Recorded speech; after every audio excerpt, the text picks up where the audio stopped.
I can't wait to try this barbecue. We've got some pork ribs, we have some brisket, have some sausage, a little bit of cream corn, some mac and cheese. I got myself a nice little Alamo ale. Let me try just a little bit of this brisket and tell you how it is.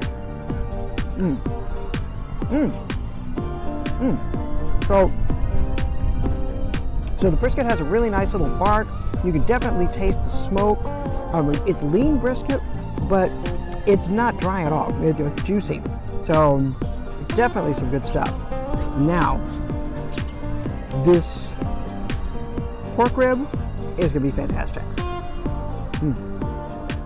It has a peach glaze, so it's just a little bit sweet, but you get all the meatiness and the ribs aren't overdone. This is a good stuff. Oh, I just got a nice little bit of smoke. Yeah.